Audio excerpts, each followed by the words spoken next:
जीवन में जब ऐसी अनुभूति प्रकट होती है तब धीरे धीरे व्यक्ति को देखने की व्यवस्था बदलती है। अब भगवान श्री कृष्ण इंद्रियों का वर्धन व्रजवासियों का करते हुए सर्वोत्तम एक लीला करने वाले हैं, जिसको हम सब लोग भगवान की महारास लीला कहते हैं। रास is not just a form of dance, in fact it is the highest form of a spiritual experience.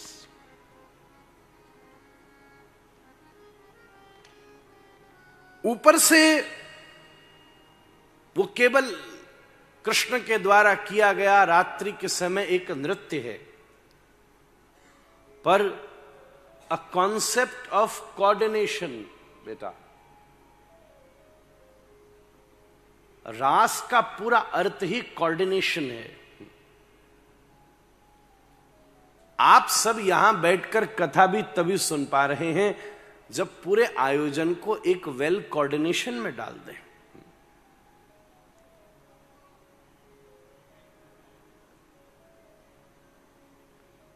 कोई भी चीज जब एक व्यवस्था के अंतर्गत कोऑर्डिनेटेड हो जाती है तब वो सेल्फ सिस्टम उसको सरवाइव कराता है।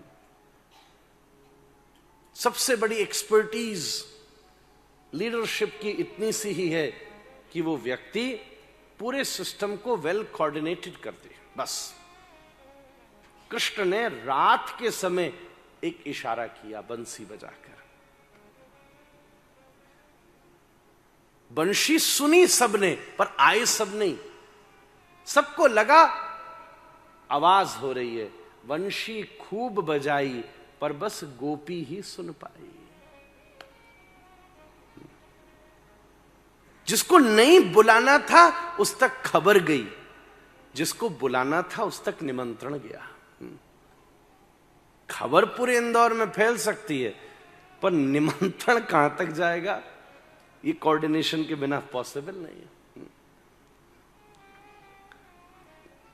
और ये इस कथा में, बल्कि भैया के आज भी जब पहली बार हम पिछली वर्ष भी पधारे, सबसे बड़ी स्ट्रगल इसी में ही थी कि इंफॉर्मेशन इनवाइट को कैसे हम मैनेज करें। आज भी यही बात है।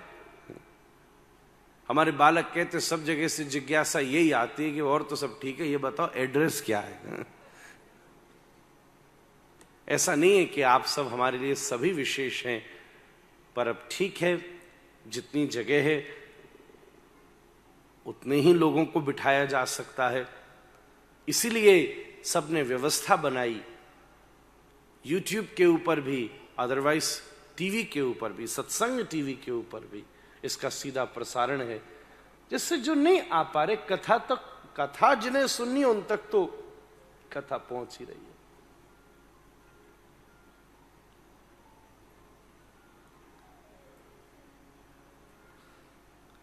श्री कृष्ण रास का अद्भुत नृत्य कर रहे हैं। एक और बात है,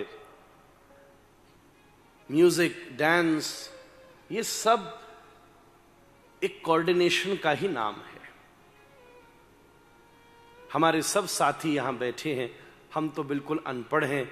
महाराज जी जैसा कोई, बाबा जैसा, श्री मुरलीदास जी महाराज जैसा गायक कोई हो, एक छोटा सा भी सुर पूरे वातावरण को परिवर्तित कर सकता है। एक छोटी सी बात, पहले समय में अकाल पड़ता था तो बड़े बड़े संगीतज्ञ मेघ मल्हार गाते थे, बारिश आ जाती थी। संगीत की एक अपनी थेरेपी है।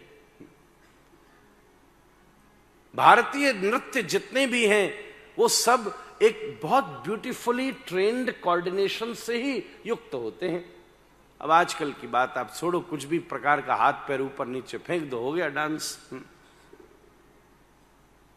वो भी अच्छी बात होगी, पर भारतीय मनीषा कितनी दिव्यता के साथ इसका अनुभव करती है। रास केवल एक नृत्य का प्रकार मात्र ही नहीं है, बल्कि इस पूरी व्यवस्था का जीव और शिव के बीच होने वाले परम मिलन का एक दिव्य लीला स्वरूप है।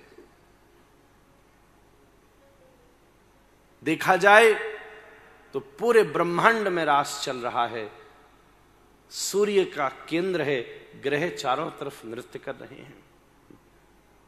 आप मानो तो इस भवन में भी पिछले 5 दिन से रास चल रहा है, भागवत केंद्र में है, और हम आप सुबह से रात तक एवरीथिंग, चारों तरफ सारी व्यवस्था इसको सेंट्रलाइज्ड करके चल रही है। तो ये राशि तो है महाराज। एको नर्तक बहु नर्तकी विशेषो यस्य स रास। अरे और तो और मानो आपके पूरे शरीर में रास चल रहा है। रक्त और हवा का केंद्र इतने छोटे से पार्ट से, परसों हम गए, देखा था हमने, इतना सा दिल पूरी दुनिया हिला रखी है, इतना सा ब्रेन पूरी दुनिया बना रखी है, पर पूरे शरीर को केंद्रित कर रहा है।